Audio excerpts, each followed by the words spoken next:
Howdy everyone, it's Sam. I hope you're doing really well. If you're new around here, I hope I can get you to consider liking the content and subscribing to the channel. And if you are a regular around these here parts, thank you so much for the continuous support. As always, we are in the first week of the 2022 NRL season, and to help me preview the North Queensland Cowboys season, I have author of the North Queensland Cowboys, Miss Kate Cornish. Ladies and gentlemen, please make her feel welcome. Hi, Kate. How you going? Hi, Sam. I'm good. Thank you very much for having me. Anytime I get to talk Cowboys is a good time for me, so I'm very excited to be with you this evening. That's so cool. That's so cool. I've been promoting this, and I've just been so excited to talk to you about it because I've seen your articles since 2018, and you've spoken about JT and you've spoken about the old Willow Sports Complex as well. And just to see and read that passion about our club, it rarefied air for me. There's not too many people that do what you have done over the past few years. So I'm so excited and I'm so grateful that you've been able to join me tonight. Thank you so much. Oh, again, you are very welcome. I really am passionate about this club, and I love the history of it. And, the feeling that I get when I get to attend games up in Townsville is like nothing else, because I'm from Sydney and I'm always in the minority. I'm always the underdog. And so I really do appreciate whenever I can get up to Townsville. And I know I'm a bit of an outsider coming into, the world of Townsville up there, but it's a special club, and the fact that it can reach someone in Sydney like myself and me be so passionate. It's not just me in Sydney or all over Australia. There's many different Cowboys fans from everywhere. So the fact that the club has that reach means that there's something really special about this club. That sort of answers the question that I wanted to lay on you first. So what I wanted to do, ladies and gentlemen, is just talk more about Kate Cornish's experiences, and maybe some of the games that she's attended. So my first question, I'll just bring it up here. Hopefully you can see it. Just how and why North Queensland? Why was it North Queensland that you decided to barrack for? Yeah, well, I do say often as a bit of a joke that I've got state identity crisis. I do think I was born in the wrong state. Absolutely, born and bred in Sydney, but my heart definitely belongs to Queensland. And it just started because our parents used to take us for trips every 6 weeks up to North Queensland. So they'd, drag us out of school in September, stick us in the Tarago, and off we'd go. And some of my very favourite memories of being a kid is up on Maggie Island, at Arcadia, cane toad racing. But yeah, we spent a lot of time up in North Queensland, and it's very dear to my heart. So when the Cowboys joined the comp, it was pretty much a no-brainer. And the first time actually I saw Matty Bowen play, that was it. I was done and dusted. It was the Cowboys forevermore for me. And yeah, I think I was just always meant to support the Cowboys. But yeah, some great memories of being in there. And whenever I get off the plane at Townsville and you walk under that sign that says you're entering or welcome to Cowboys country, you're entering Cowboys country, I just feel like I've come home. That's my favorite place to be, right? Under that sign, getting off the plane, I do feel like that's home. So me personally, I live in Canberra and I've only ever made the trip up to Townsville once. Yeah. And I know exactly what you mean by having an interstate identity crisis as well. And I know exactly what you mean when you hop off the plane and you get to the escalators and you see that sign and it's just North Queensland everywhere. I mean, Canberra Raiders don't even do it as well as what Townsville does for their home team. I'm bloody telling you, Kate. I'm telling you. No, I know exactly how you feel. And when I stepped off that plane in 2019, in their final year where they played at 1-300, I just said to myself, mate, I'm so glad I did it in their final season. Otherwise, I would have kicked myself if I never attended 1-300 Smile Stadium. Speaking of stadiums, is there a certain away or home match that you've attended that you just thought to yourself, strike me pink, I cannot believe I was here for it? Oh, well, obviously the grand final in 2015, but one of my favorite memories is my first Dairy Farmers game. So it was the first time I'd made the trek up to Townsville. It was a few years ago now, but we were playing the Broncos. So that is one I love to circle on my calendar whenever we get a home game for the Broncos. I like to try and get up for the derby. And again, I mean, walking into dairy farmers, it was almost like a religious experience, I have to say, because I'm always the minority at Sydney games.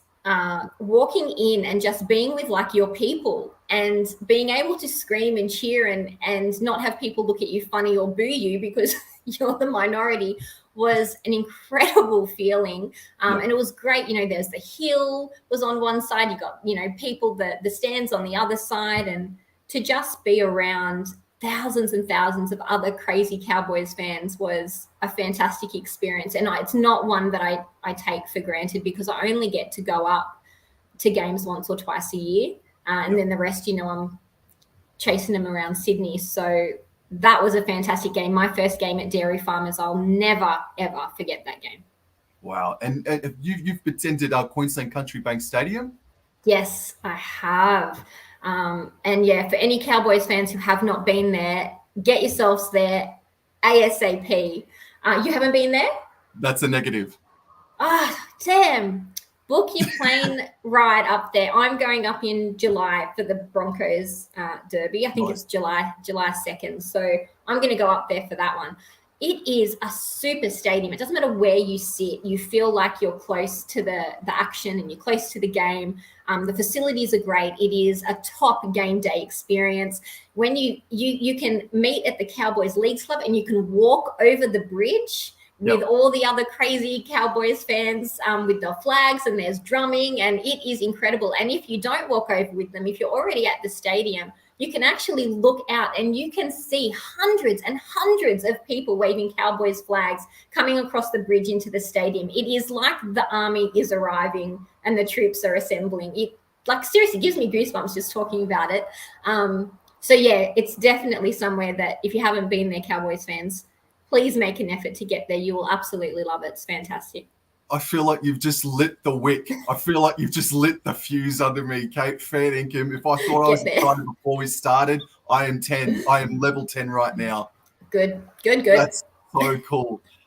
So just before I go on, I just want to quickly deep dive into the chat. I just want to say hello to CJ Moxley. We've got a Manly Sea Eagles supporter, so he just loves his footy. So thank you very much for tuning in. I've got Miss Jacqueline Dixon, who I know is a massive Cowboys fan. She has shown me some of her memorabilia as well. So, and Mr. Robbie Cockrell, go the Cowboys. Who do I follow in State of Origin? Well, we sort of touched on interstate identity crisis, didn't we, Kate? Yeah, we did. I reckon. Yeah, go ahead. Who do you go for in State of Origin, Kate? I go for Queensland, of course, and I'm like have rocks thrown at me every year, but that's all right. I've got a thick skin. I'm used to it now. Doesn't bother me. Yo, because there's like a thing where, like, if you live in Canberra, it's not technically a part of New South Wales, you know, because we're our own capital, you know, city. You know, we can decide what we want to do, and for the longest time, I've been going for the Maroons, but I've sort of fallen off. Barracking for one side, I must admit. I just love the product, though. I'll accept that answer. Thank you. So let's get into the next section, and thank you. So I love hearing stories about how, no matter what team you barrack for, just how and why sort of thing. And actually, just before I go on, so you were there at the 2015 grand final, were you? I was. Honestly, one of the best moments of my life. You know, even the lead up to the grand final, everything that week was incredible. And it was one of the only, you know, good times to live in Sydney in terms of, you know, the grand final lead up was all sort of happening here. So I went down and took myself, you know, to a few things that were happening in the city. And I went to the footy shows, went there. They had, you know, the grand final, the pre-thing that they do. That was fantastic. And when we knew that we were in the grand final, I was just so very lucky because people know I'm such a crazy Cowboys fan. Actually had my husband's had a family friend who contacted him and said, hey, I know how mental your wife is for the Cowboys. I am an ANZ ticket member and I have seats. Would you like to give them to her? So I was just so very, very lucky. I got to sit in, whatever corporate section I got to sit in, and I took my dad, who's a huge, he's a massive Cowboys fan, and was just, you know, to be able to share that moment with him is something I'll never forget. And I can remember looking up on the clock and it was 4 minutes. We had 4 minutes to go. And I said to Dad, it's all right, we've got this. And he looked at me like I was absolutely crazy. I'm like, no, we've got this. I just felt like all week the stars had aligned. It was ours. And I was on the side up near the end where Felty went over, and I could see clearly it was a try. So, I mean, they were going to the video and what have you, but everyone who was sitting on my side near me, we could see clearly, daylight, that was a try. So we were all going nuts before they'd even awarded a try. So that was pretty cool. And then, you know, it felt like 30 minutes later, JT lined up that kick. It went forever. And then he missed it, and I was still calm. I was like, it's all good. I still felt like, you know, we had the ascendancy going into whatever was going to happen next. And poor old Benny Hunt dropping that ball. I mean, honestly, that was horrible to watch. But as a Cowboy supporter, yay, because, you know, we had the advantage there. And, you know, I just knew the second the ball was in his hands, it was going to happen. So I was in the crowd, and that was actually a really fantastic moment as well, because it was, you know, back then, I feel like it's changed a little bit now, but the rivalry between the Broncos and the Cowboys for the few years sort of leading up to that, and then like just a couple of years after, it was intense, you know, like we're always only winning or losing by 1 or 2. Like we went through that period where it was just a crazy competition between the two of us. And the Broncos fans who were there that night were fantastic, and everyone was just so excited that it was a North Queensland final. So excited. And so it was actually really cool. All the Broncos fans were coming up and like high-fiving us after the game, and it was really cool. And I was standing there, and I think everything had finished. I think everyone had left the field, and I was still just standing there at the railings, just looking over onto an empty field. And some random man came up to me and he was like, it's all right, love. It happened. They really did win. You can go home now. Like, I still couldn't believe it. And I still can't believe it now when I think about it, because, and you know, how I didn't pass out during it, because I can barely watch games now. I sometimes have to sit up on the stairs away from the TV. So how I actually managed to keep myself calm during the actual grand final, I still don't know how it happened, but it was a great moment. Yeah. And do you remember how friggin' hot it was? Yes. It was like someone brought the Townsville heat straight into Sydney. And me, I drove up from Canberra at 6 a.m. in the morning wearing some blue jeans, got out of the car and regretted the decision immediately. It was so hot that day. It was a hot one, and Sydney humidity is always at like 100%. I don't know what that is about, but it was a boiling hot day. I feel like I was just so unbelievably lucky, because for some of it, I was in an aircon room until I actually went outside for the game because of the tickets that I randomly had. So I was lucky that I had a little bit of aircon. But, I mean, if it wasn't enough that you were, like, sweating with anxiety, it was a ridiculous temperature as well. Yes. Yeah, no, I was wearing light blue jeans and they were dark blue by the end of the day.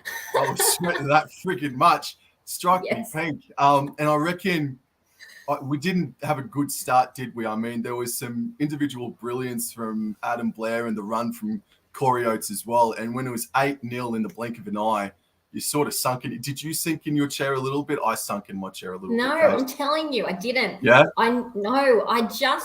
All week, I just knew there'd been like weird songs that had come on the radio. There'd been weird like quotes that were popping up on my phone. And I just felt really calm, really, really calm. And what I loved that the Broncos did for us was that they just kept kicking it out. And they weren't going for like a fifth option at all during that second half. They weren't really putting us under pressure on the fifth at all. They just kept putting the ball dead. And I was like, yeah, cool, keep doing that. And when I watched the game back, and even at the time, Michael Morgan had run that line a few times during the game to try and get the flick pass to Felty, and it just hadn't come off. But he'd run that same line a few times. Yep. With 4 seconds on the clock, it came off. I don't care what time it was. It was 4 seconds and whatever, and it worked. That one time it just needed to work once. and it did.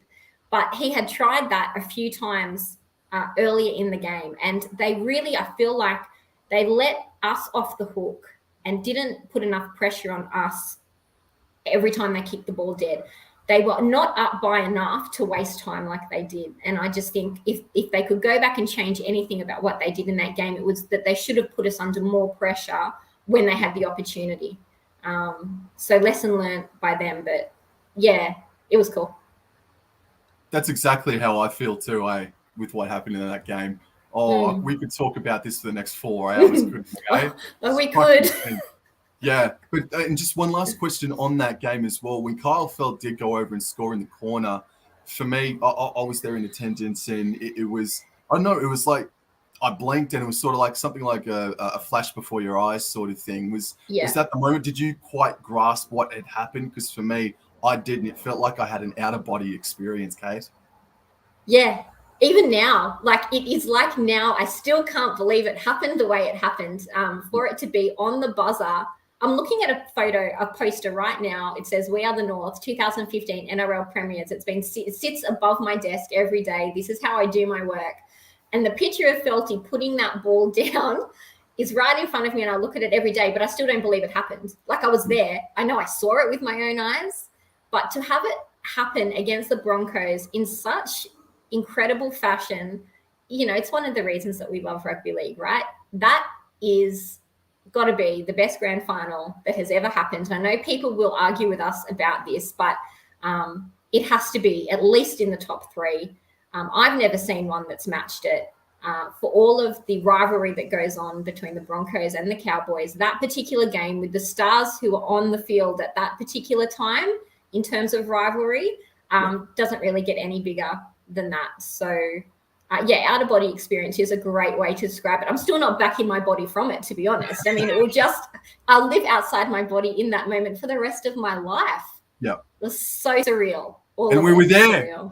We were there for it. Right? I mean, how lucky do you feel? I mean, I know that there were so many, and see, this is the thing again about the Cowboys that people just do not understand. Broncos supporters can get in the car and come down 8 or 9 hours and they could be here. It's just not the case for people who are North Queensland Cowboy fans who live in North Queensland. They needed to get on a plane and get down or take a week off their life to come down to do this because it's such a long way away. But the representation that the Cowboys had in that stadium made me so proud. And whether they were people who had just jumped on the bandwagon, because I think a lot of people wanted the Cowboys to win that game for JT. So there were probably a couple of people that bought our jersey and bought our flag for the night, but that's okay. We brought them along for the ride with us. But for the North Queensland folk that did spend the money in flights and accommodation to get down here and represent the club, that's huge. Not many clubs would have people that would do that, to travel so far, to spend that much money. But that's what it meant to the people at North Queensland. And you can just imagine like Townsville itself and the North Queensland, like the Leagues Club that's there, they would have been going off like a frog in a sock. I mean, it just would have been a party for the next 2 weeks. So, yeah. We could speak about it for 4 hours, couldn't we? And you know what? I honestly do believe, and it's one of the main reasons why, but I honestly think it's the best community in the National Rugby League, the North Queensland Cowboys. What they do for the community and the way that the community get behind the team, I think it raises it above a lot of other clubs. And I think it's the best fan, player, interactive club in the entire NRL. I think it's the best community in the NRL, Kate.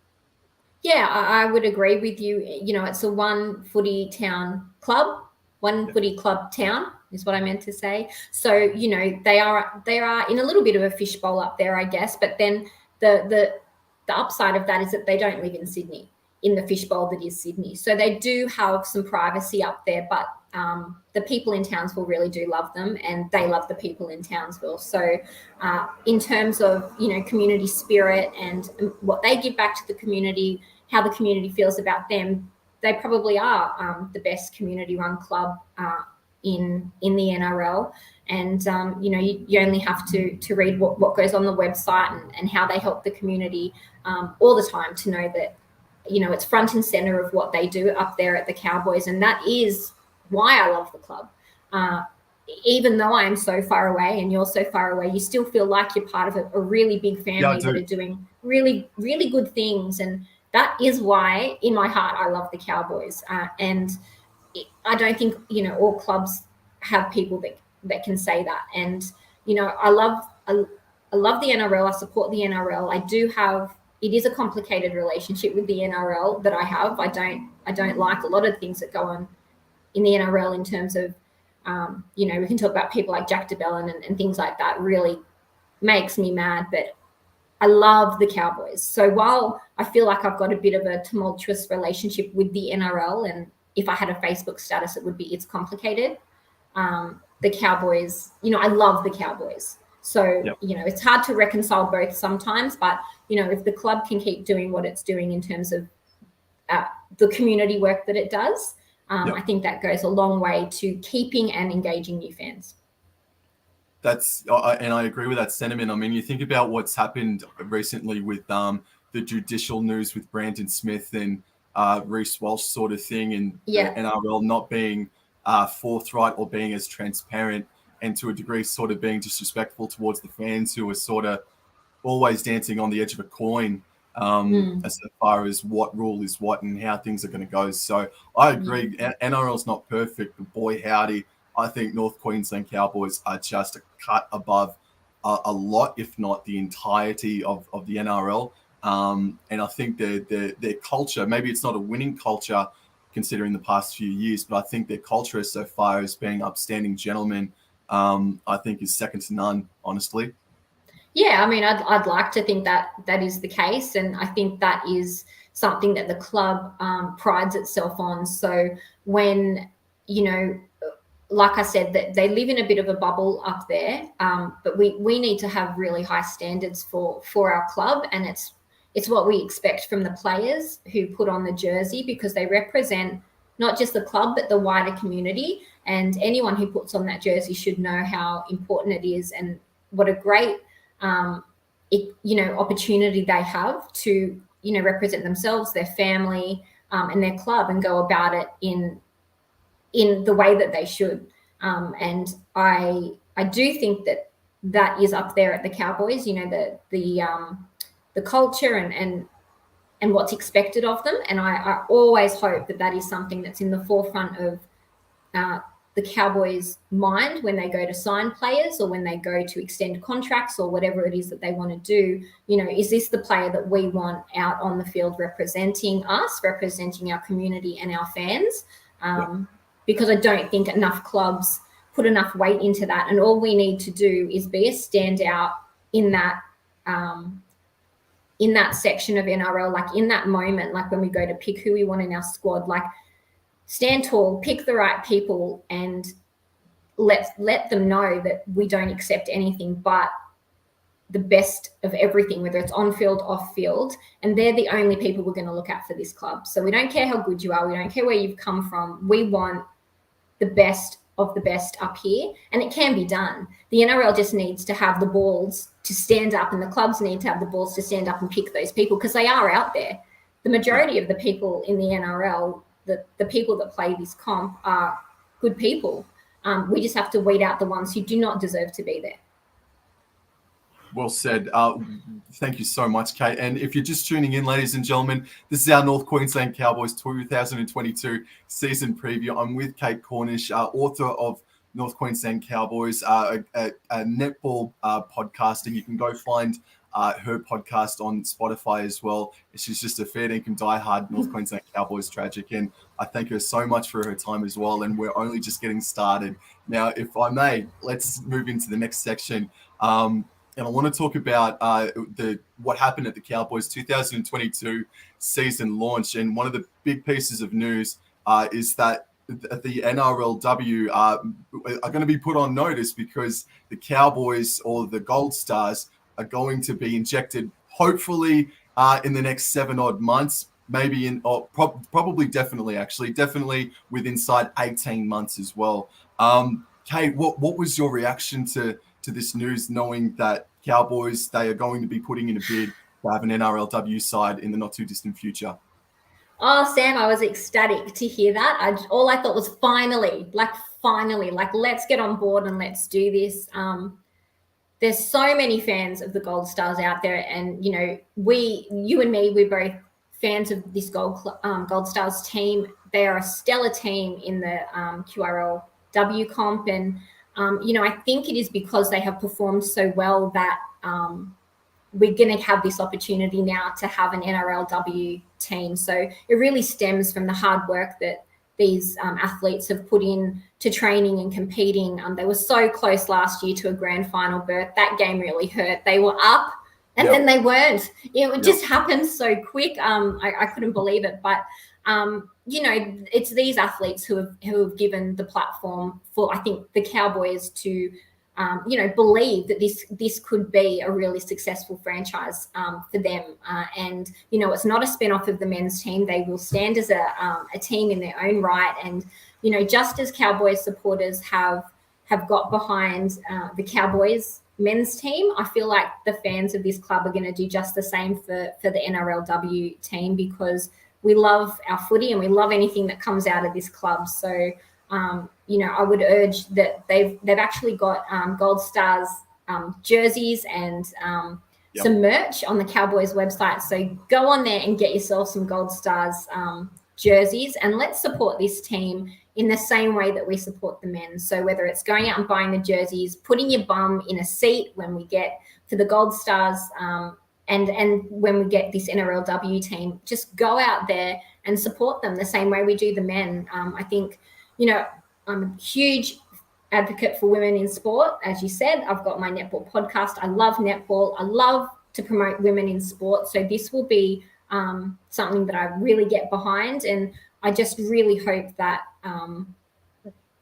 the women are supported the same way as the men. At the end of the day, they're just athletes trying to do the best that they can, be as fit and as fast and as strong and as skillful as they can be. And honestly, I feel like this Gold Stars team, you know, they can win the whole thing, no doubt. And then when we get this NRLW team in, I feel like the boys are going to have to up their game, because I reckon there's going to be some silverware coming the way of the NRLW Cowboys.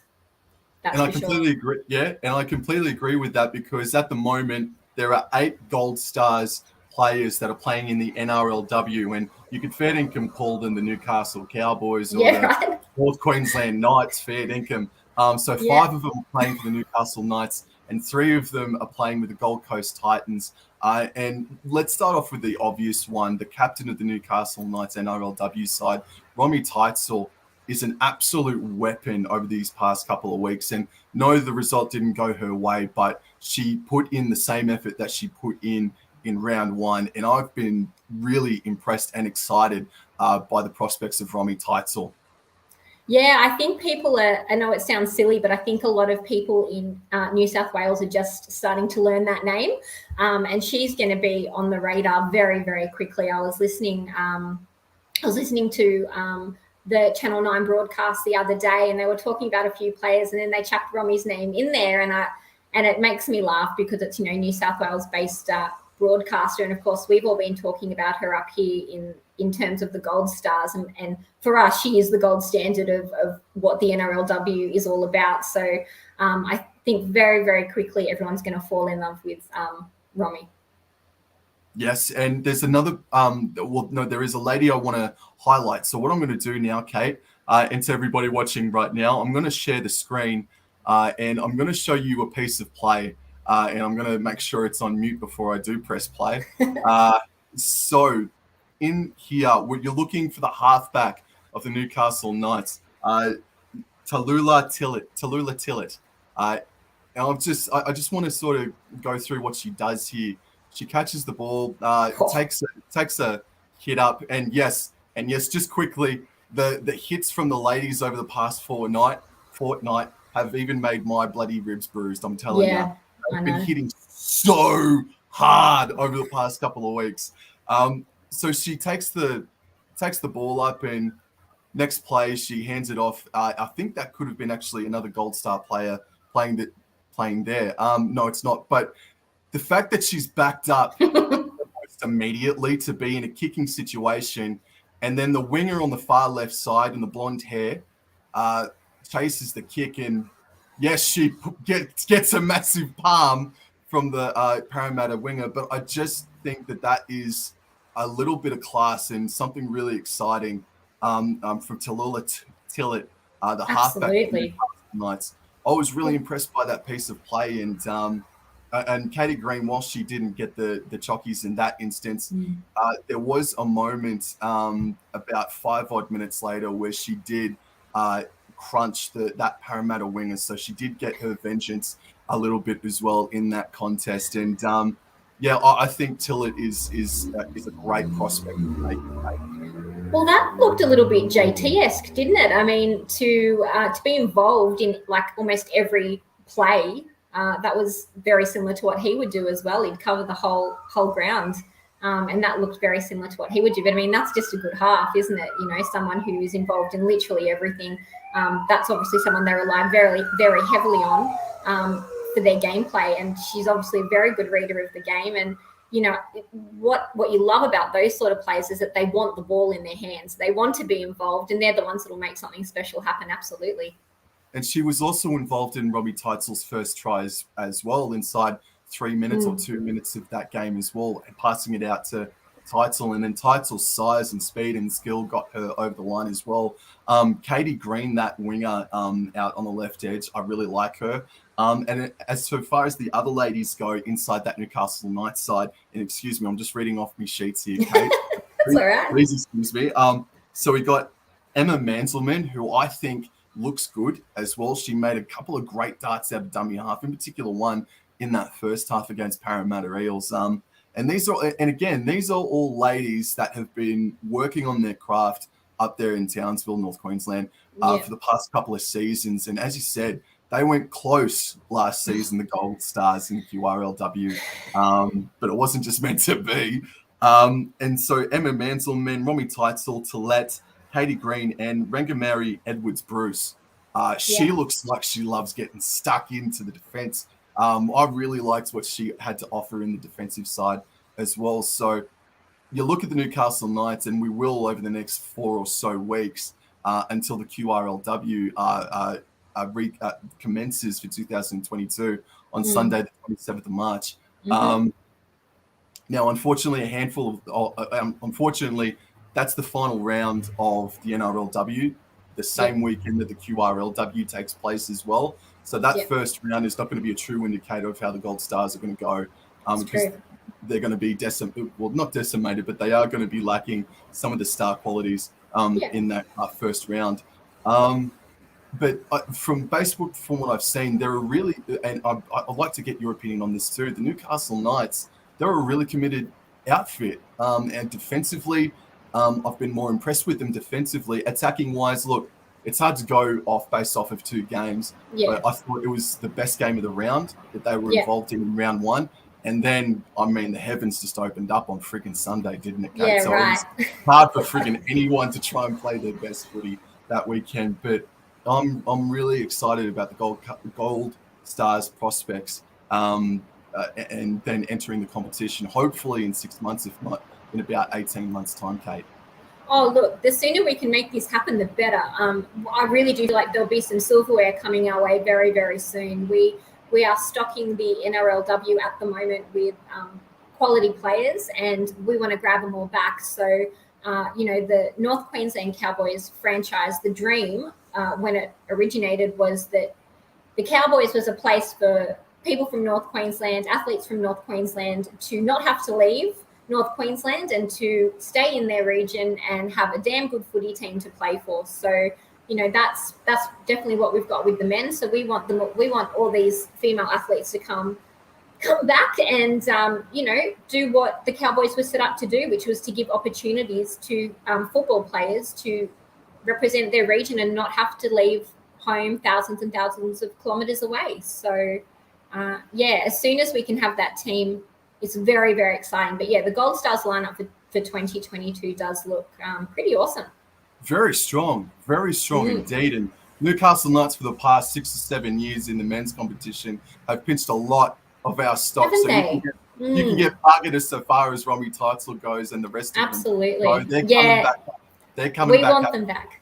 Absolutely. Why wouldn't you? I mean, why would you want to live in Newcastle when you can live in Townsville? Did I say that? Yes. That's I would have said it. You just beat me to the punch. Newcastle's not so bad, but look, if I had the option, I'd pick Townsend. Of course. And we've also got a new recruit, Shania Power, who made her NRLW debut in 2024, the New Zealand Warriors. And fingers crossed, and by the gut feeling of everything, they'll be back in the NRLW inside the next 18 months as well. But Shania Power, who made her Queensland debut as well over the past 18 months, I forget if it was 2021 or it was 2020. Haven't the years just merged? Like the last 2 years just become one? I know. I'm sorry, Shania Power, because fair income, because the stats that she's popped up, her defensive work is at a 93% tackling efficiency rate.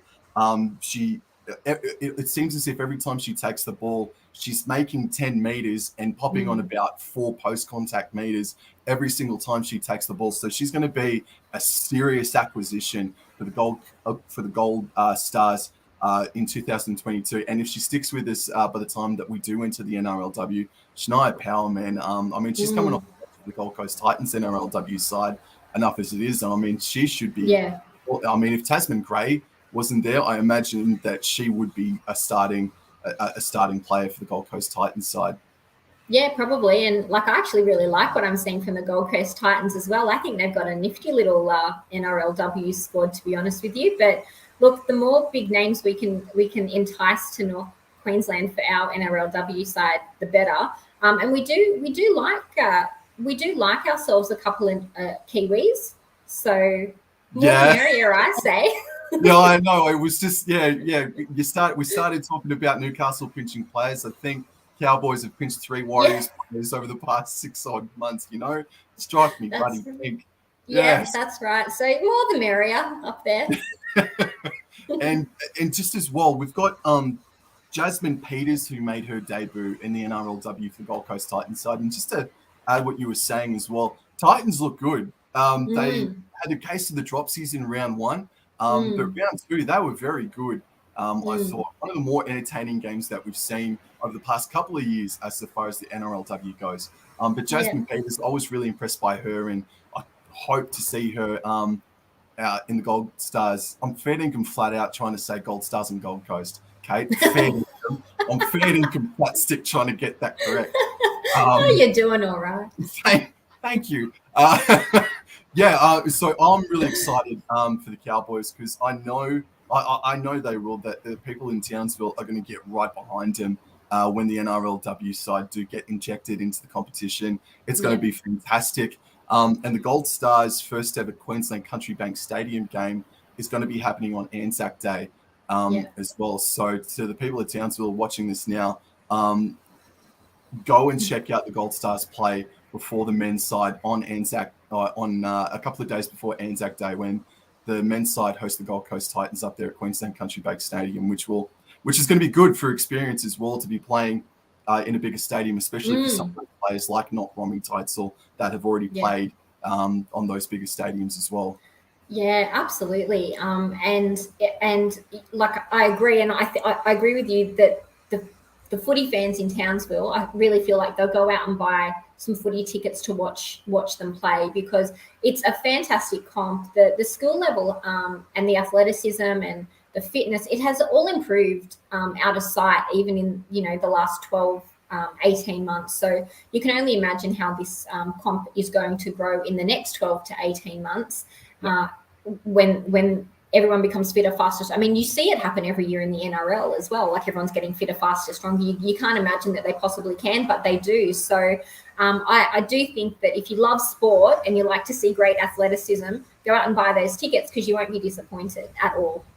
Not at all, 1,000%. And guys, if you're just tuning in, this is the North Queensland Cowboys 2022 season preview. I am with Cowboys diehard Kate Cornish, and I'm so grateful that she's here with me. I'm enjoying this conversation a ton. I'm having a ton of fun right now. So what I want to do now, let's move into the men's side of things, and highlight, first of all, I'd like to ask about some of the young players that you've had an opportunity to to talk to over the past few months, Kate. And if you just bear with me, I'll share the screen once more, and I'll show the good people about some of. There you are. Some of the work that Kate has done as well. So we've got young Riley Price, Jordan Lip, and just to name a couple, Griffin Neem as well, that Kate has had an opportunity to talk to and interview and post onto the Cowboys site, cowboys.com.au. Out of those three names that I've mentioned, Price, Lip, and Neem, it's probably a bit too hard of a question to answer maybe, but is there one of those three gentlemen that really struck you? I'll be really honest. I mean, I'm so very lucky to have the opportunity to talk to them. When the Cowboys said, would you like to do this? I was like, oh, yes, I would. Thank you very much. Let me loose with some players. I'd love that. All of the players that I've spoken to have been absolute first-class, top-shelf young men. Griffin Neem in particular stood out to me.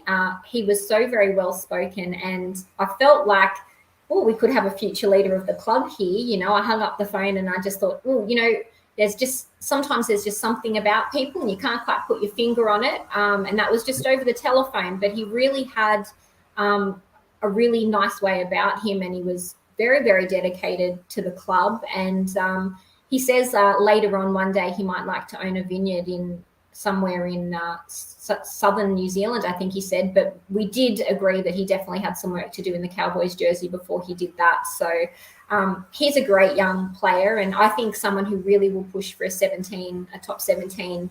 If he can get his hands on a starting spot, I think fans are really going to really fall in love with him quite quickly. I've already fallen in love with him, Kate. I'm telling you, the way that he played against South Sydney in that trial game, he got fired out of a cannon that day. Yeah. And did you have you had an opportunity to talk to Steve Price at the same time as talking to Riley Price as well, Kate? No, I didn't. I haven't spoken to Steve Price. I'm a bit of a fan of the Price family. For people who don't know, obviously his dad, Steve Price, his uncle is Brent Tate, former Cowboy, and his sister is Jamie Lee Price, and she plays for the Australian Netball Diamonds. And she's also part of the Giants squad for Super Netball. So they're a very, very, very good sporting family. I mean, those sporting genes are a little bit ridiculous and a bit unfair to everyone else, let's be honest. But Riley was another very grounded, great young player to talk to. I mean, he wants to make his own mark in the NRL and step out of, the shadow of his dad. There's a lot of articles written about this young kid because of who his dad and also who his uncle is, but he's really keen to make his own mark on the game and leave his own legacy. So here's another one that if we can hold on to, there's really some good future young stars coming through for the Cowboys. And I do feel like every time I hang up the phone from these young men that the club's in good hands. They're being taught the right thing through the senior members of the team. They always have great things to say about the senior members. They're sort of trying to find their feet in the squad as well as, trying to make their own mark. But I feel like the culture up there this year, and with these young kids coming through, we have a lot to look forward to being Cowboys fans. You've sort of beaten me to it as well, Kate, as far as that goes, because I think that's our strength coming into this season and will be our strength for the next 5 or so years.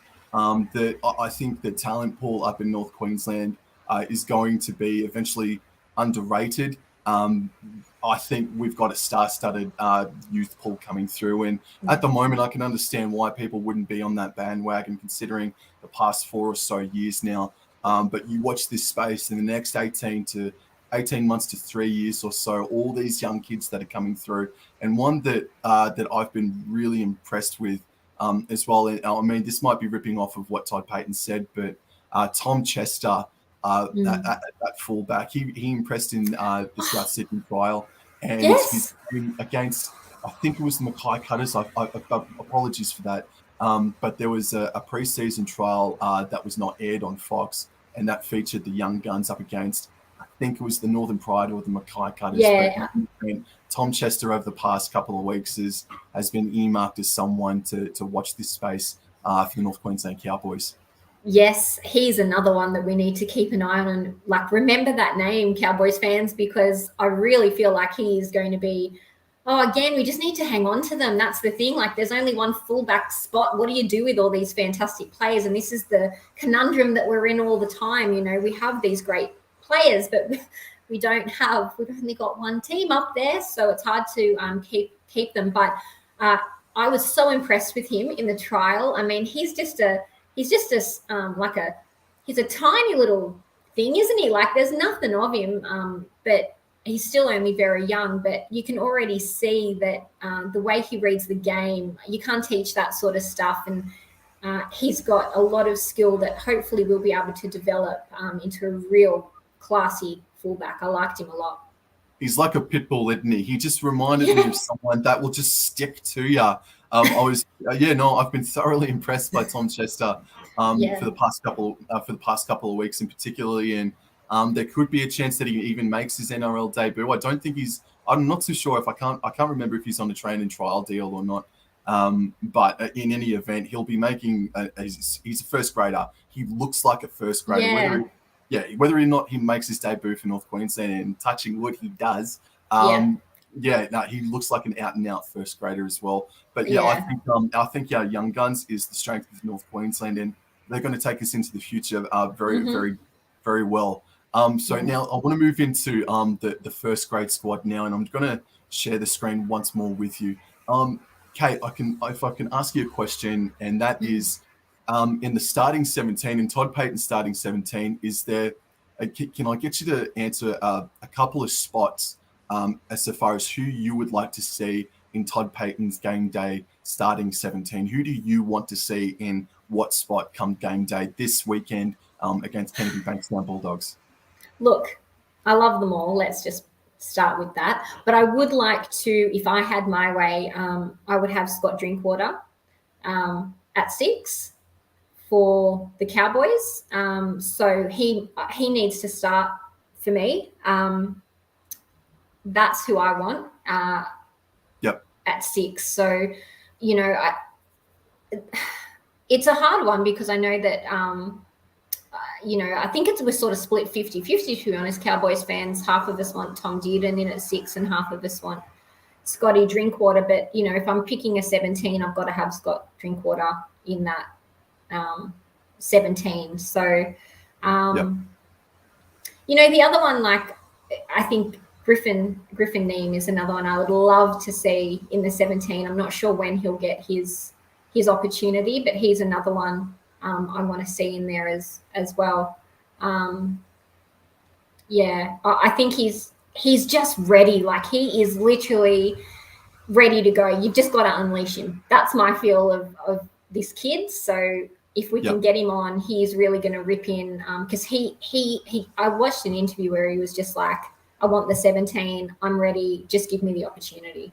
And that's the sort of people you want in the jersey. That's the sort of commitment and energy you want. And I think in terms of us having quite a young squad, these are the sort of players that are going to push the older ones, that better performances from them as well, because they've got players like Griffin ready to jump in and take their opportunity. So I think that's really good. And when you speak to them and you listen, or you jump on the Cowboys website and you listen to some interviews, these young kids, there's not much fear. They're just ready to go, and that's exciting for us. And it's probably, I like the fact that we're totally underdogs this season. I like the fact that no one gives us any hope, and that apparently we're the cellar dwellers and all of that sort of stuff that's come out. What they don't know is that this young squad has trained and worked really hard in pre-season, and they understand that they need to step up and have a good season. There's a lot of, it probably is pressure.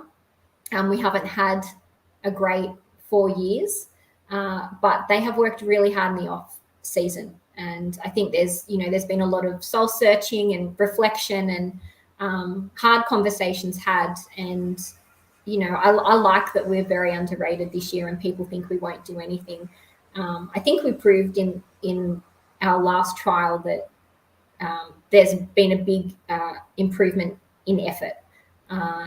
So if we can carry that in, I think our struggle, to be honest, will be staying in the game for 80 minutes because we've got some young players. So the really, really top teams are in the game for 80 plus minutes, you know, for however long they need to play, they never switch off. So that will be our challenge, I think. And fair income, North Queensland are due. I don't know if I answered that. I think I just went off on a rant. No, I know, I hear it, and I think North Queensland are due a year where we haven't had any injuries. That's right. I mean, if you look at last year was ridiculous. I mean, really, you only understood how ridiculous that year was if you were a Cowboys fan, because it's like other squads. You know, people get injured and you're just like, you're like, yeah, sure, but you still lost the game. If you're a fan of that club and if you are, entrenched in it like we all are, you understand that losing people like Michael Morgan is a game changer. It totally derails the season. I mean, it's almost ridiculous to come back from that. Tomalolo was out for like 8 weeks or something like that. Val was out for however many weeks. I mean, you just can't win or get into the top 8 when you have people like that out of your squad. It's a miracle if you do.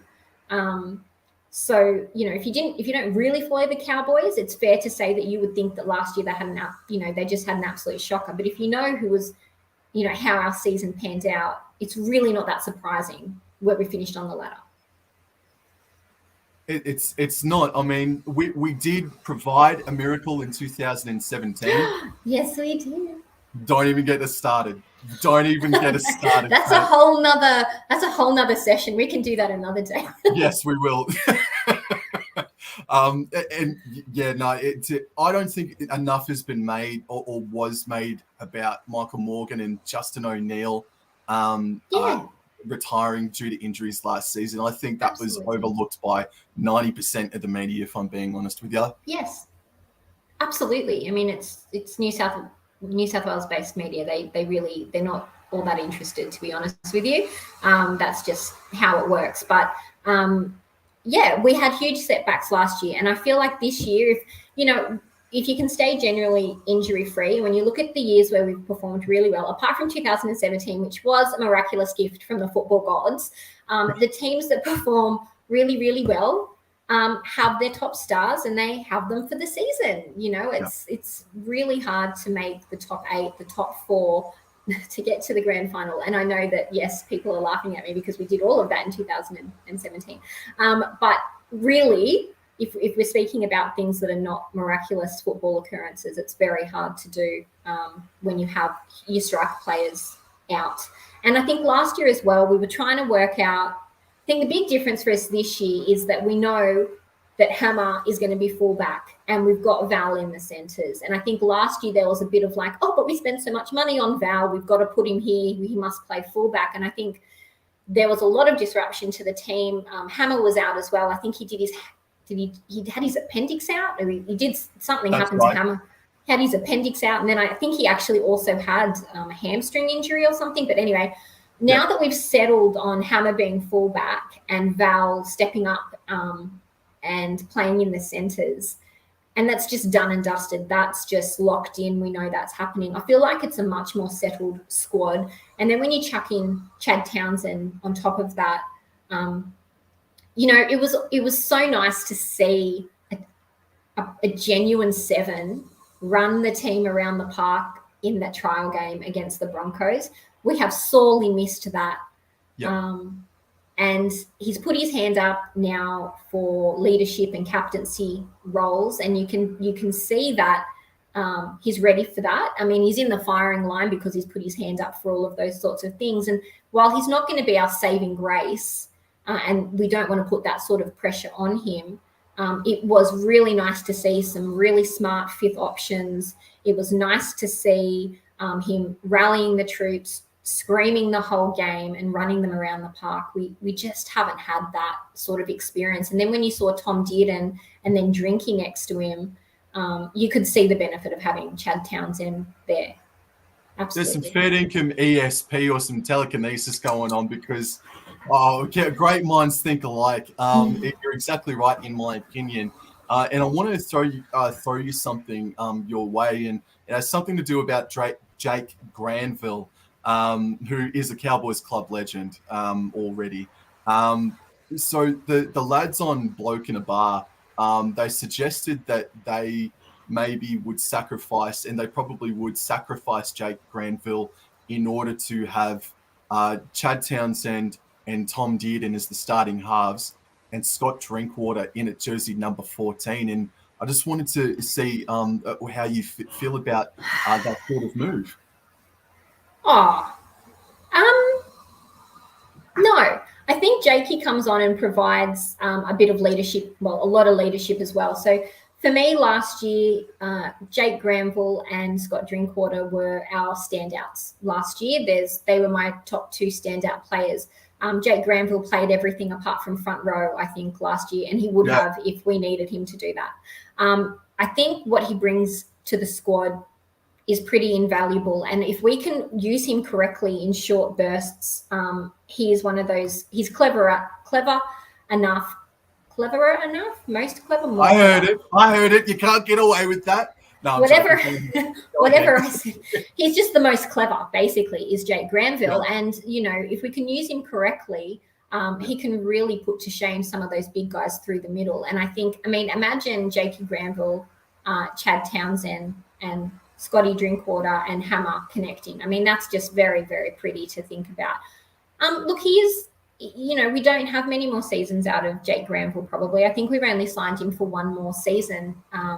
I think he's only on a 1-year contract is what I mean. But I think that is because of the effort that he put in last year. I think he earned himself another 12 months in this squad. So if you look at what he contributes to the team, I don't know if I want to leave him off the team list, to be honest with you. I don't think he deserves to be off. I don't think he deserves to be that sacrificial lamb sort of thing. I understand the way of thinking of having Drinkwater as the number 14, but for me, and I'm like you, I would have Scott Drinkwater and Chad Townsend as the starting halves, and I'd have Tom Dearden not even as 18th man. I'd tell him when the time comes, or if an injury comes, or when you're ready to rock and roll, you focus on you, mate, in Queensland Cup. I know that we've signed him to come up, and that's what was perplexing about the Chad Townsend signing to me as well. But I'd say Tom Dearden, just focus on Queensland Cup, mate, and we'll see what happens in the next 10 rounds or so. But for me, it'd be Drinkwater and Townsend as the starting halves, and Jake Granville coming off the bench to help Reece Robson out, because Reece Robson tackles himself to an absolute standstill. And for me, while you thought Jake Granville and Drinkwater were your top two, I thought Reece Robson was our best last season. Yeah, he was. Yeah, look, to be fair, he was. Again, I think it's about the effort, and that's what stands out for people like Jake Granville and Reece Robson. It's the effort that they put in. Even when we were sucking so unbelievably bad, there were certain players that would come on and just give their all. They never dropped their head. I think the effort was lacking last year, and I say that with all the love in the world, but, when you're having huge scores put against you and people running through your defence like you haven't even shown up, there's something with the effort that's not there. And I think what we saw in the preseason game, the last preseason game against the Bronco, gave me some hope, because even though we did get scored against in the first three or so minutes, I was like, here we go again. I thought they really stood up, and you saw Chad Townsend actually get them together and give them a real spray again. And there was not another try scored after that. Granted, it wasn't the Broncos' best game, and they were missing missing Reynolds. They were missing Reynolds, and they were missing maybe one other player, but they were probably, I'd say, at 80% strength. They were.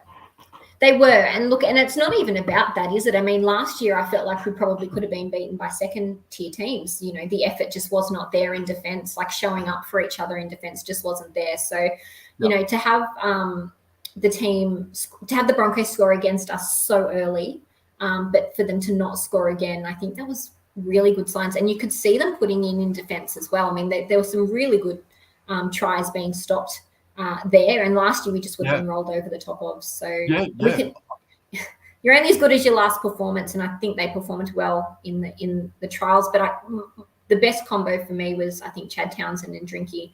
And I think you're right. Tom Dearden, we have signed him. He is going to be part of the future of this club. He just needs to be ready to take his opportunity with both hands when it comes, because things change in this game very, very quickly. Injuries happen. All sorts of things happen. We need to make sure he's good to go when his opportunity comes. I think Scott Drinkwater has done enough to earn himself that number 6 jersey. So that's who I would play, purely based on experience and superhuman gut effort that Scott Drinkwater puts into every single game that he plays. He's the sort of player I like to see in a Cowboys jersey. Yeah, 1,000%. And I want to ask you about our co-captains, our newly anointed co-captains at the 2022 season launch, Kate. Chad Townsend and Jason Taumalolo. I'm cool with Chad Townsend being our co-captain, albeit he's never really played a first grade game for us yet. So it was a weird one. It does harken back to the old JT and Matt Scott co-captain era as well. But so what was your reaction to it? Are you a fan of Chad Townsend being our co-captain?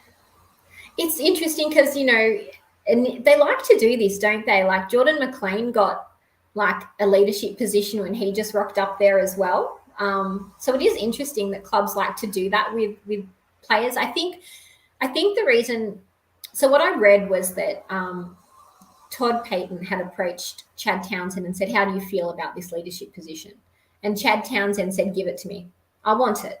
So that's good signs, like he knows what it means to be captain of this team and the great opportunity that he's been given, because he follows a line of some really great captains that we've had. I know it's annoying to think that you can get captain without playing a game, but if we look at it in the big picture, what we need is someone who is going to be on the field for 80 minutes, who is going to be telling our team, running them around the park, telling them what they need to do, how to set up whatever it is.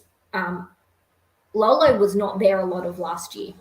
Morgan was gone. We really did not have any leadership on the field, and what we saw was pretty horrendous for a lot of the season. So I think it's a really good call to have a co-captain that's going to play 80 minutes of the game be on the field, because Lolo's not going to be on for 80 minutes. He will inject himself, hopefully for more minutes this year, and we're going to see, beast mode unleashed again. I can't wait for that. But I think, we've signed him for 3 years. Let's get the maximum out of him for the time that we've got Chad Townsend. He's experienced. He's got an old head on his shoulders. He likes to boss people around. He has said that. And he's also said that he understands that this is a huge responsibility and that he accepted it very graciously, because he knows how important that sort of leadership is. So I'm okay with it. I don't mind at all. I think it was probably a good choice in big picture. I think it was a good choice. And that's the thing for me. We haven't had a real leader since Michael Morgan busted his shoulder back in round 4, have we? No. And that's, we had Lolo, but he got injured and was in and out of form as well. And Chad Townsend as well. Look, I don't know if you watch his YouTube vlogs or not, but he's taken to it like a duck to water, I reckon. And since he's been up there, I think he's been exemplary as so far as getting behind the North Queensland Cowboys and at least making it feel like he wants to win a premiership with us. Because when he did sign, I was perplexed by it because we had just signed Tom Dearden. And I just thought it was a strange signing, Kate. But so did I. Yo, true. Yeah. And with Jason Taumalolo this season, look, there's been a excuse my French, please. There's been a bastard of a rumor that's come out over the past 48 hours as so far as whether or not in the next couple of weeks he'll come out and say, "I'm going to Redcliffe." By the way, dispel those rumors, by the way, because it's come from an absolute nuffy. Sorry. It's come from a nuffy. So, but Taumalolo, he's had a brilliant. Gee whiz, when did he make his debut? In 2010? It was like 1954. Yeah, it was a long time ago. He's been around for a while. He's been around the club for 12 years, and he had his first half-ordinary season last year.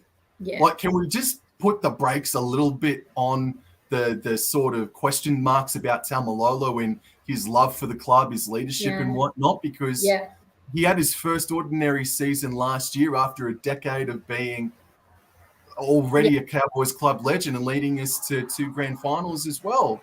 Go ahead, Kate. No, it's just exactly that. I mean, people love to talk. The good thing about, when you're so involved and read up on everything that the Cowboys have to offer, and, you just laugh when you read those things. I mean, Corey Parker was so off the mark with that. I mean, whoa. I mean, Corey, come on. Corey, just a bit first of all, wasn't it? Mate, worry about the Broncos. That's the problem that you need to sort out. Don't worry about the North Queensland Cowboys. They will be fine. And I agree with you. He didn't have a good season. He didn't play for felt like half the season with injuries. I think he's ready to rip in now. When you speak, when I've been talking to the younger players, his name comes up a lot in terms of someone who's there to give leadership and advice and direction and all that sort of stuff. So, I think it was unwarranted. And, anything to – that's sport, isn't it? Anything to derail, the big names, they love to do it. And then, to get under his skin and to throw him off his season, that's what the media will try and do. But, I mean it is a bit harsh, the criticism, I think, and that rumor about Redcliffe, and that's all it is. I mean, it's just rumors, and it's just people trying to have something to talk about in the week leading up to the season start. I mean, it's how it is. It's painful, but it's a pain in the backside for sure. And I mean, I'm a part of this Facebook group chat called the Cowboys Stampede as well. I don't know if you know him or not, Josh Elmer. Are you a part of the Stampede, Kate? Yes. Oh, true. Yeah. And just Josh Elmer himself, the leader of that group, just had to come out and say, let's put a boycott on this as well on Jason Taumalolo. Over the past couple of weeks, just these awful things have been said about Taumalolo that it's not even funny. It's so stupid that it's not even funny. Yeah, that's right. Well, that's right. Now, talking about Josh, he's just moved up to Townsville. I know. He's made the pilgrimage. I'm so jealous. He's packed up his life and he's gone to the motherland. I'm so proud of him. It's so exciting. He keeps posting pictures of the stadium, and he's at the Leagues Club eating dinner, and I'm so jealous. I think the first time I saw him, I've never met him, but I know the first time I saw him was a game down in Wollongong in 2016. And this bloke with this awesome looking flag was flying it. I'm going to pinch that at the end of the game. I'm going to get it. No, but it was him eventually. And we've been at separate games as well. And we just never have met before. But just a quick shout out to Josh Elmer, who is as die-hard of tragic Cowboy supporter as anyone, mate. He's an absolute die-hard supporter. So it's nice to see that he's made the pilgrimage and that he's finally where he's supposed to be. And he's going to have a cracker of a season of fun up there. I'll be joining him in the next couple of years. It's my mission to have a full season one day at QCB Stadium for 1 year. That's what bloody dream, eh? Yeah, wouldn't that be fun? Oh, I'd be talking and I wouldn't have a voice. I'd be losing it every second week. It'd just be coming back and it'd be gone the next fortnight. Fair income. So I want to ask maybe a controversial question as far as our coach goes. Kate, I'll ask you a hard question without notice. I must admit, this is without notice. Peyton, how long does he got? I think he's got this year. I like that answer. I think he's got this season as well, Kate. Yeah, I think he's got this year. Yep. Yeah. I mean, now, he's... If we go 0-12, then the question marks are going to be answered very much so. But that's not going to happen. But I think he's got this season as well, even if we don't make the top 8. Yes, look, he's going to it's terrible being seriously, who would want to be a coach? Not me. I mean, you live and die by your sword, and you really are only as good as your last performance and your last good one. And it's been a while since it's been good. So I think he inherited probably a little bit of, look, I don't know. We all loved Greeny right up until maybe people didn't. There was a lot of things to be said about Greeny, but, you know, you never really know what happens behind closed doors, so it's not right to speculate. But we found ourselves with a new coach, and I was really happy that Todd Payton was the one who got that coaching gig. I think he's good for the Cowboys. I just think now that, you know, the talk needs to be action, and unfortunately, when there is someone to expend, they will get rid of the coach before they get rid of players. That's just how it is in every sport. So the coaches, you know, it's hard to put roots down as a coach, that is for sure, because things can change very, very quickly. But I think he needs to have a really good season this year. I think, if we don't make the top 8, questions will be asked, because I know this team thinks they can make the top 8. We are sure we're in a rebuilding stage, sure, but we've got enough players on that park to put in a big effort, and it will take a big effort to make the top 8. There's no doubt about it. There are some really, really great teams in this comp who have got really great solidified combinations, who have, been able to keep squads together. So, you know, there's just no more excuses. We need to get some wins. He needs wins to be able to stay in Townsville, I think. I would hate to think of what would happen if we've gone 0-12. That would just be an absolute disaster for him. But you've probably seen that his JT's now part of the coaching, not officially in a coaching capacity, but he's up there and apparently told JT he's got free reign of the squad, particularly working with the halves. And JT actually, he's got big raps on Tommy Dearden.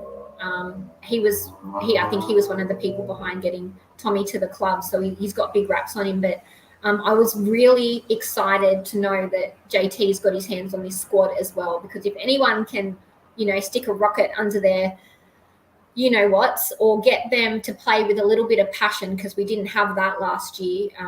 There's absolutely no one else. If JT can't do it, no one can do it. So, yep. Yeah. What was so shocking, Kate, for me last season was that Todd Payton was a part of the 2015-2017 golden era for North Queensland as an assistant coach or a defensive coach or what have you. And I thought it'd be a pretty smooth introduction. But I mean, as we touched on before, Michael Morgan and Justin O'Neill dropped like flies, unfortunately, and that's going to derail any club. Maybe not to 15th, but it's going to derail their season for a bit there. And with Jonathan Thurston now coming in and Matt Scott also coming in on a weekly basis as well to be that sort of like talker to the forwards to talk about leadership, I understand. They showed signs for the first time since 2017 in that trial game against Brisbane Broncos. I think that was I know it's a trial. We should say it before somebody goes off in the chat. And by the way, the chat has been very well behaved, and I thank you so much for everybody being well behaved as well. But honestly, I know it's a trial, but that was their best performance in about 2 years, maybe even 3 years in that trial. Hard to argue with that. Wow. Well, I'm glad you think that way as well. No, it is. It is. That was the best performance that we have seen in a very, very long time from the Cowboys. So, it was nice. It was nice to see the effort. That, you know, you're going to win games, you're going to lose games. I think what fans get uppity about is that it seems like there's a lack of effort, that no one cares, that everyone dropped their head last year, and it's not something that you want to see from players in your squad. You want to see them not drop their head, you know, because there are going to be bad games, there's going to be bad seasons, but you just can't have people dropping their heads mid-game and only playing for 40 minutes of an 80-minute game. It's not good enough to only start playing with 20 minutes to go and score, you know, a handful of points to bring the score back. It's not good enough. And we've got some good enough players, I think, and older heads in this team that hopefully we won't see that sort of thing this year. But yeah, just getting back to Todd Payton, I think he really does he has a limited amount of time to show us why he was picked as the coach after Paul Green. And like you said, he did have that stint with the Cowboys where he was there for some of, you know, the best years that the club has strung together. So, rumours and everything like that aside, because there was all of the rumours that Lolo didn't get on with him and all that sort of stuff, and a whole heap of things that again might just be rumours. People love to come up with all sorts of things, but he must perform well this year, and to perform well, he needs to have a team that trust his decisions and that support his decisions. Because when you look at the clubs who have success, I believe that those players buy in to what the coach is selling. And if you don't have the buy-in, you're not going to get the result. 100%, Kate. And there was that round one press conference as well last year. And yes.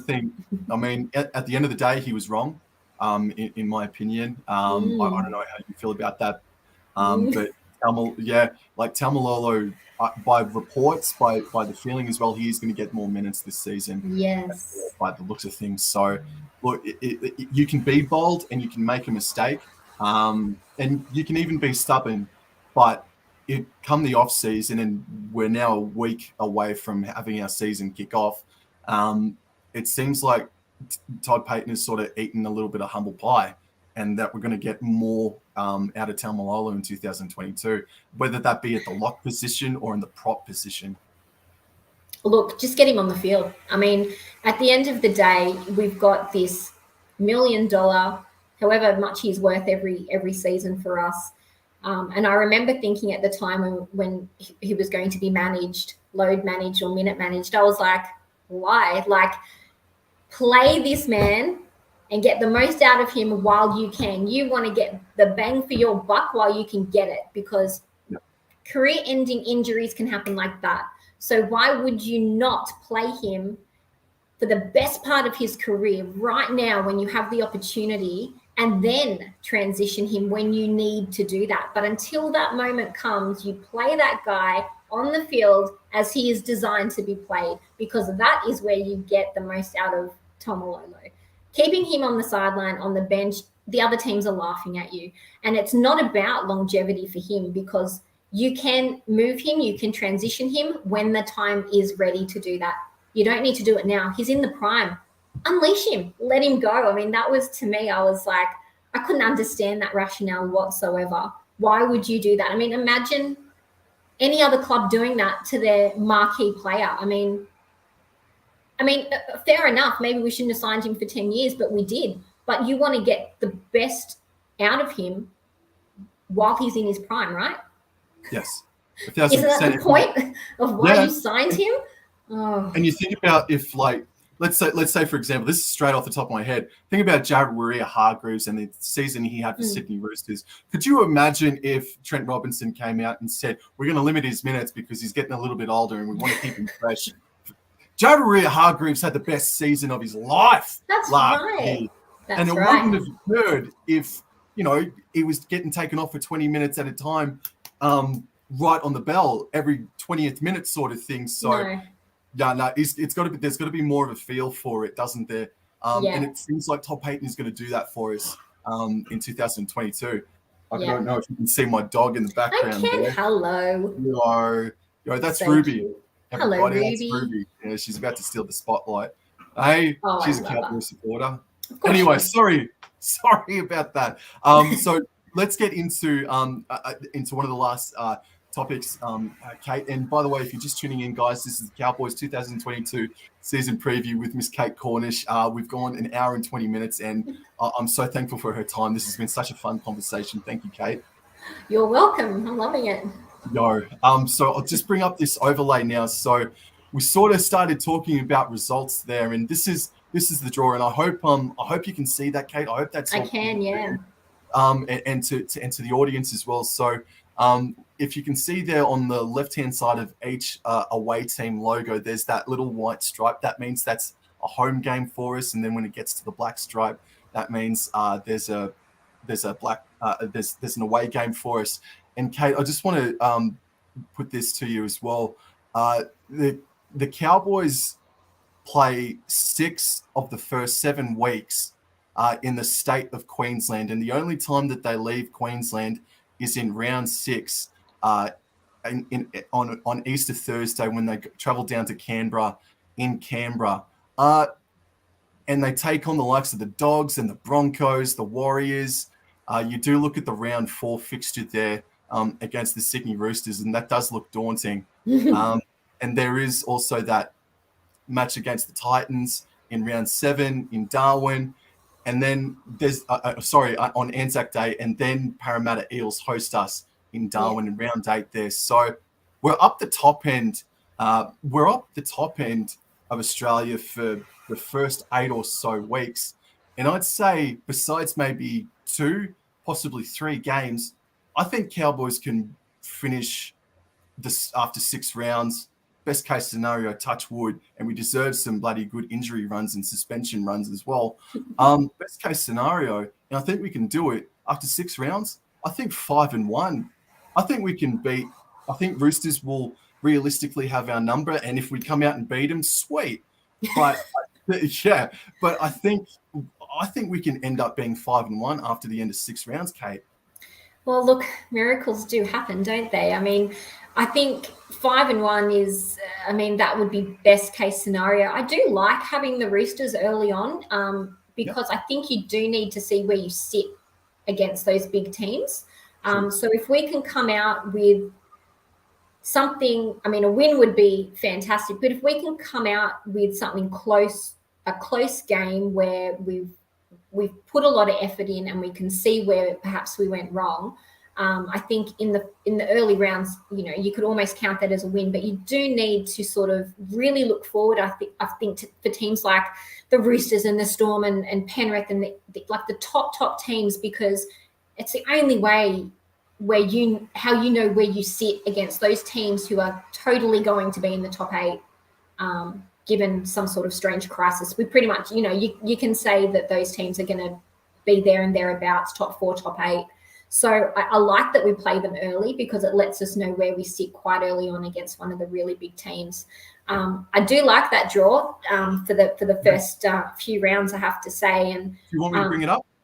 Yeah, bring it up again. I think. I love, it's funny, like everyone says, they wish we played the Broncos in the first round, but history stipulates we should play the Bulldogs. So I don't mind that at all. We do have some, we have some games where we're like home, away, and that might be, starting from maybe like round 9. And we're home and away a little bit. So that creates, it's a little bit hard to sort of, be relaxed during those times because you're home for a week and you're away for a week. And we know that anywhere from North Queensland is quite a long travel for them. We travel the most of anyone, I think, in the competition. So to only be home for a week and then be on the road again is a lot for our teams because it's a few hours flight as opposed to, an hour and a half for other teams. Yeah, but, we only played the Storm once, I think I saw this year, which, I don't mind at all. Only playing the Storm once, I have to say. That's usually a team who, I always quite like the rivalry that we have with the Storm. Always feel like we play good minutes against the Storm. But they're another team that really strike the fear into hearts of, I think, players that teams. Kate, I'm going to take the overlay off and I'm going to give a facial reaction to how I think or to my anticipation to the Melbourne Storm match. Okay. Yes, it's like, do you really want to watch it? Hey, that's the game I want. If we lose to Brisbane in round 3, if we lose round 15, whatever, if there's 2 points I want this season, Kate, I want that game against Melbourne Storm. We came so close. We nearly proved everybody wrong when they hosted them last season, when we hosted them last season as well. I want that game more than anything in 2022. Yes. Hey, is there a game like that for you in the draw? Is there something else, or are you in more agreement? And I'll bring up the overlay again. Look, I am desperate for a win on the 2nd of the 7th at 5:30 up at Queensland Country Bank Stadium. Thank you. If that could be arranged, I am travelling up to Townsville for that game, and there is nothing worse than losing at that stadium, especially against the Broncos. Now, the last time I was at that stadium was March last year, before all the shite hit the fan again. I was so lucky. I think it was probably round 3. Oh, look, it's round 3 again this year, but it was round 3, but we were at Country Bank Stadium, and I nabbed tickets and jumped on a plane, and off I went. And we won that game again by 1 point again. So just incredible, honestly, the games that we have against the Broncos. I think we were behind for most of that as well, and we came home at the end, and we beat them by 1. And honestly, you said, like, if you were up there and you would lose your voice, I pretty much did not have a voice for like the whole week after that.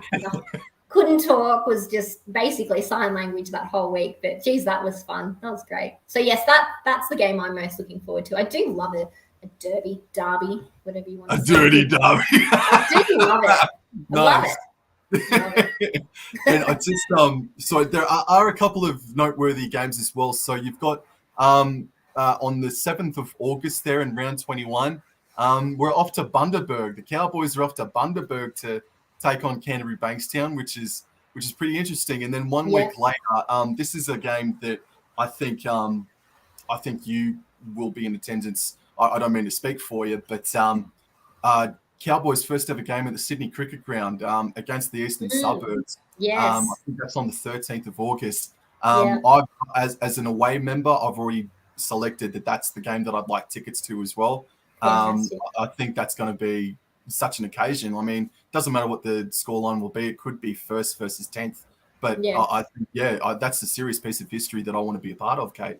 Yeah, good one. I'd forgotten about that.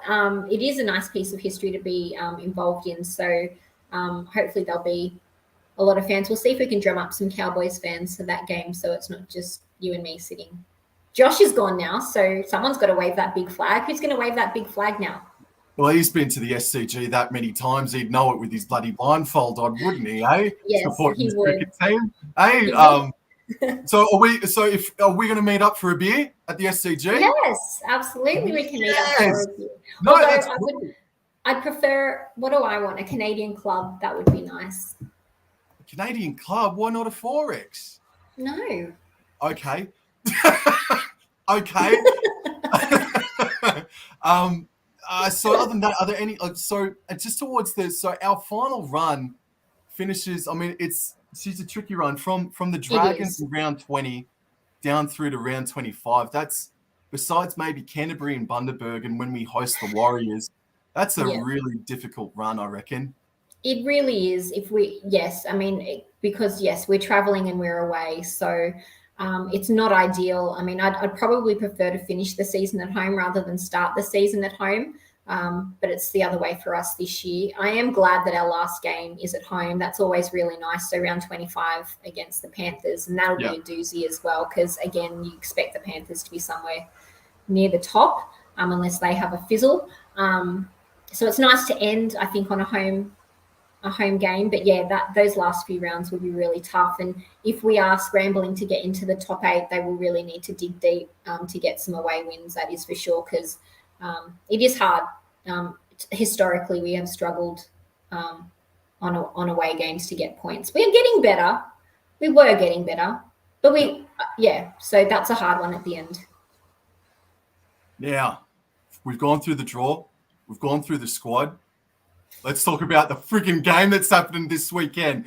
This Sunday, 6:15, Australian Eastern Daylight Savings Time, North Queensland Cowboys are hosting the Canterbury Bankstown Bulldogs. The bookies have this as an even money split. I think it's $1.90 each way. Teams are going to be announced tomorrow at 4 p.m. as well. I reckon, Kate, I'll take the lead on this one, Kate. I reckon maybe 3 weeks ago, I was terrified at the hosting Bulldogs with all that influx of talent coming in. But since the trials have come and gone now, I'm quietly confident about getting the victory up there, Kate. Oh, look, of course I am. Bulldogs actually are not a bad team. I think this year we'll see what they can string together.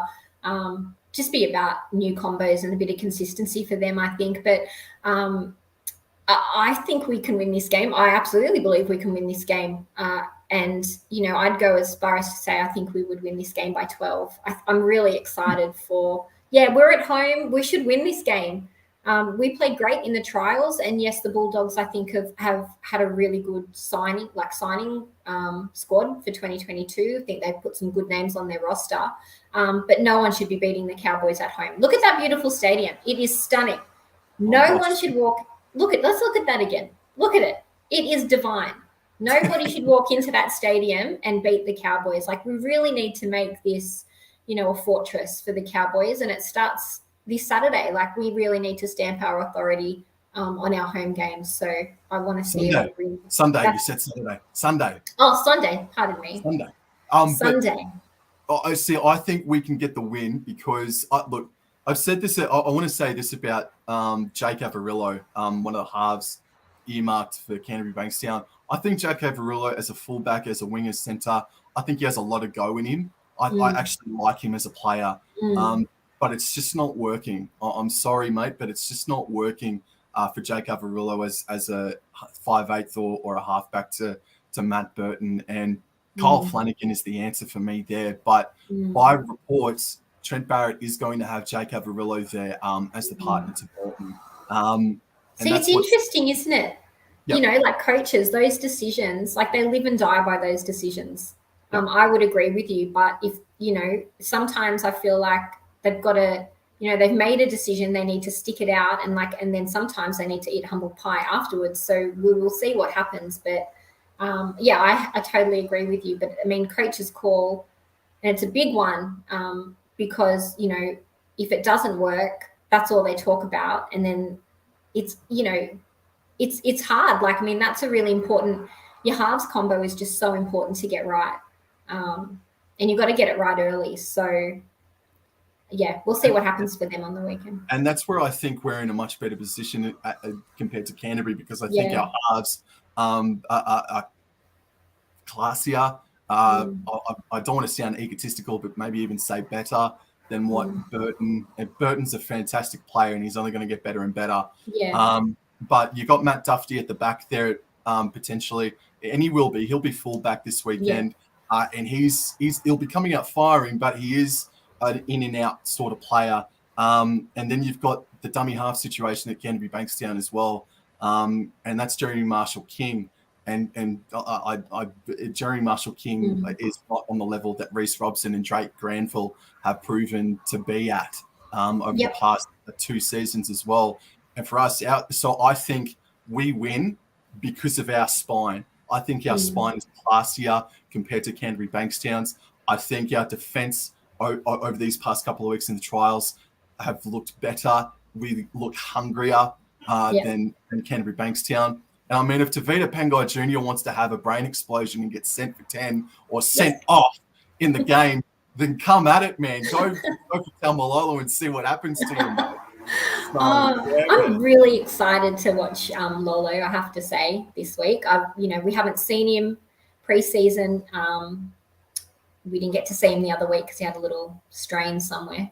But I am really excited to see him. I think that it's going to be a really tough battle through the middle. And if we can make some meters, I have absolutely no doubt that Chad Townsend can make some magic happen at the end of that. Your halves are no good if they're always kicking from the halfway line on the 5th, right? So we need to get them 20 meters, 10 meters out so we can do something with it on the 5th. And I feel like last year, there was just never, and there was just not much opportunity to make good decisions or to have much play on the 5th. So if we can get them close to the try line, like 10 meters, 20 meters out, I would love to see what the spine can do. It's going to be really pretty to watch, really pretty. And just to sort of touch on what you were speaking about before and what you just touched on then as well, the organisation in the halves on the 4th and 5th tackles, Chad Townsend, I thought he had a blinder. He kicked for 399 metres in that trial game against Brisbane. And there was a 4th tackle kick, you'll remember it, 4th tackle kick early in the second half, and Kyle Feldt sprinted after it. And we got repeats at 6 out of that. And then we scored a try off of it. And that's sort of the game management that has been lacking, as you've expertly touched on as well. That's been lacking for the past 18 months to 2 years now. So I think Chad Townsend's going to have a great season. my question for this game, the only concern I have is that, let's say, for example, our second row starters are Jeremiah Nanai and Highland Luke, and they're going up against Josh Jackson and Tavita Pangai Jr. Yeah. That's a tough initiation. Sure is. But I have to say, anyone I have spoken to who has anything to do with the Cowboys, and especially these young players, I have said to them, who is the player that has stood out to you in preseason? Without fail, every single one of them has said Nanai. Yep. Every single one. And when you hear the coaches talk, they're saying the same thing as well. So don't be too worried. I think we're going to be all right. But, I mean, definitely Jeremiah Nanai, he is one that I'm very excited to see him, because everyone has huge raps on him. And he's another one that's just like literally raring to get going. So, I think we'll be – I mean, it's going to be a good matchup. Those matchups in particular that you just mentioned, key. But I can't wait to see Nanai, because he didn't play – am I wrong? But he didn't play in the trial either. No. I'll tell you what happened as well. I think it was Connolly Lemuelu that came on in the bloody Fox Sports presenters. Yes, that's right. For Nanai. Did you see it, hear that as well? Yes, I did. I was like, dude, he's not even on the team list, I'm pretty sure. What? Like, where'd you get that from? I know. I'm so – I thought I was stupid for a sec. Thank goodness I'm not. No, he wasn't there. I don't even think he was on the team list. So – no, he friggin' wasn't, Kate. Well, that's what I thought. I was like, have I seen him this game? I don't think I have. No, it's not. That's not him. They don't even look alike, man. No, they don't even look alike. But anyway, that's what happens sometimes. I feel like, it's interesting. We haven't, like, this is just totally off topic, but when you're listening to Cowboys games being called and you've got Broncos in commentary or whatever, and the Cowboys never do anything good. The other team always does something bad, which is why the Cowboys have been able to do something good. Listening to the commentary, honestly, sometimes I put it on mute. It actually hurts. And it is a bit like rugby league. I live in Sydney. It's very New South Wales centric. They try to make it like all inclusive, but the commentary is sometimes quite lacking, in my humble opinion. Not all the time. But sometimes it's quite annoying to listen to. If this was like a late night show at 11 p.m., I'd be unlocking the door and I'd be unleashing myself, Kate, because I think you're fantastic, Kate. We are fair income, ESP or something. I'm sick of it too. Yeah. The amount of disrespect. I mean, I'll put this to you, Kate. You probably already know, but. And this is off topic to a degree as well. But if you go on YouTube, you type in 2017 Cowboys final series, you won't see anything about how they went into the lead up to that grand final. I mean, it's probably copyright issues or whatever. It's not disrespect, obviously, but it just had to be the Cowboys that doesn't, have that, that easy access to see what they actually did, because I'm telling you, you won't, besides some average Joe or Jane that made up a highlights package, you won't actually see some decent footage of what we did. No, I know. And I mean, you see it in even in the promos that go out as well. There's just a lack of it. And, look, maybe we need to get back in the top 8 for someone to give a rap. Sure. But, even before then, it was a little bit hard to find info. I mean, living in Sydney, I just basically have to live on the Cowboys website. Like, there's just no news down here about anything, which is, fair enough. But, I think some commentary teams do better than others. I know Mick Ennis was in there last time. I actually quite like Mick Ennis, I have to say. I know he was in comms for the last game that we had, but I quite like Mick Ennis. It's like one of those players that when they were on the field, you were like, he would just make you so frustrated. But I feel like if he was on your team, you just would have loved him with this ridiculous passion. But he never was. And then he was always playing for New South Wales. But I love listening to him in comms. I think he just has so much to offer in terms of, that great brain, footy brain. And then he articulates himself so well. So I quite like listening to a bit of him in comms. And then, anytime JT's on Channel 9, just love to flick over and listen to anything he has to say there as well. So, look, hopefully we'll get some we'll get some good calls this year. Yeah, but it is hard. We got a nice serving of Channel 9 games as well on free to air this Yeah. year. I mean, most of all, that Sunday afternoon game in Brisbane, I mean, that's going to be so good. We've actually got, we do have some good Friday, Saturday and Sunday games up at home. And I know that like it's always a struggle and like people just don't understand this. So if you're not a Cowboys fan, you do not understand how hard it is to make a Thursday or a Friday night game because our fans travel from 2 or 3 hours away to get to the stadium. And then they turn around and go home. Like it's not like Sydney where you can just, you can jump on the train or you can, drive in your car and park at the stadium. You're 45, half an hour away. Sydney traffic's ridiculous, but you know what I mean? Like you can get to the game. But for us to have a Thursday or Friday night game is so limiting to fans. So anytime we could have a Saturday or Sunday game at home just means that we can pack that stadium out. So it's not bad. The draw is certainly not bad. And considering the lack of game or crowds that beautiful new venue has been able to have, I hope that fans just get in there and pack it out every chance they get. And we need to make it a fortress because the overall record at the moment is 8 wins and 14 losses. So we need to even that out. That's probably the main objective. That's really the main objective. Look, I agree with you. It does need to be a fortress, and it should be to every team's disadvantage coming to North Queensland. The travel, the heat, the stadium packed with Cowboys fans. I mean, there should just be no advantage to them whatsoever. So, let's start this weekend fixing that score. And we're going to start it off very bloody well. We're going to start it off with a win. So, Kate, just to confirm, what kind of scoreline do you have for us? What do you reckon? I'm excited. I'm always a little bit too excited before games, so bear with me. But I do think we could win by 12. Yep. Yeah, so... yeah, I don't know. Like maybe I reckon we could put at least. I reckon we've got about 20 points in us. Yeah, I agree with that. 20, Do you reckon Kyle Felt will score a try? Would be criminal if he didn't score a try. I mean, well, he's up against that Okar, isn't he? Oh yes, okay. So we haven't mentioned him yet. So he's a slight concern in Bulldogs colours. So yes, we'll see what Felty can do against Adokar.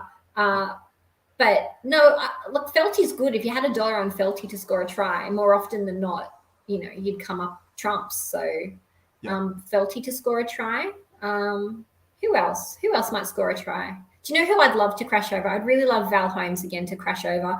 I was so happy that he scored that try in the season preview that we had, the trial game. I think that just would have given him, like, not that he needs confidence, but confidence in that position. They can be in the right spot at the right time and go over for a try because he's still, he's seasoned, but he's still learning that position. So it'd be great to see him have a good game in centre. Well, he was all over Katoni Staggs like a wet towel. He was. He really was. He nullified him that game, and I think hopefully that game did give him a lot of confidence. I mean, he's class, so really it shouldn't matter where he plays. You should be expecting a good game and some really solid minutes from Val Holmes. But it is a new position, so he needs to keep learning it. But yeah, I hope he has a good game. I think, if Val Holmes can find his spot finally in this team, because he's been on and off since we've had him, to be honest. Like form hasn't been great, injuries, the whole bit.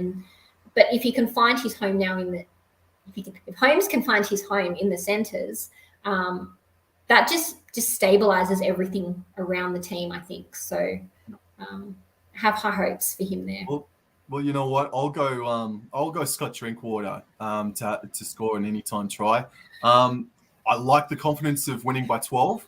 I reckon Cowboys can win this game something to the tune. I think it'll be high scoring, relatively high scoring. That'd be fun. Something to the tune of 24-16. I think that's what we'll win by this weekend.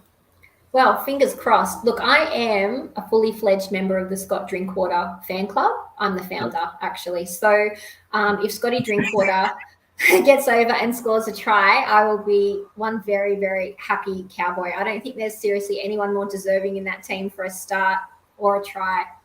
Just love his attitude, love how he goes about his business. And I think with Chad next to him, it can just be a little bit more exciting in that 5/8 role, and just a bit of pressure will be taken off him. And I hope what we'll see is the reason that we signed him, because he's got flair. He reads the game well. He's not scared to, put kicks in and chase and do all that sort of stuff. So hope he has a good game. If they play him, hope he has a good game. And they will. He will. They all will. They're going to get up this weekend. There's no doubt about it, Kate. I know. No, of course not. Seriously, that's probably the most fun I've ever had talking about Cowboys, being honest with you, Kate. Ladies and gentlemen, that's Kate Cornish, author for the North Queensland Cowboys, freelance writer for them.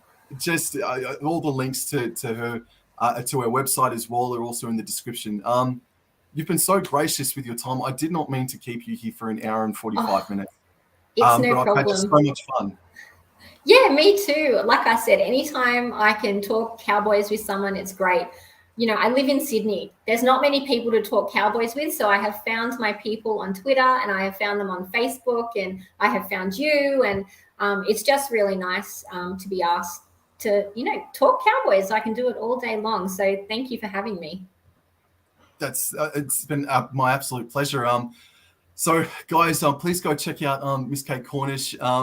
NRL 360 is going on right now, but who cares? I think we'd give them a run for their freaking money just quietly. Absolutely. Hey? They got nothing on us, Sam. Nothing. Freaking nothing. Alrighty. Guys, thank you very much for tuning in. You've all been really well behaved. There's been a consistent group of you watching the entire stream, guys. It's been a great talk. Thank you so much. That's been the North Queensland Cowboys 2022 season preview. I reckon we kicked ass just quietly. So everybody, take care. The footy's back this weekend. Go Cowboys. Ride 'em high. And everybody take care. Adios. Adios.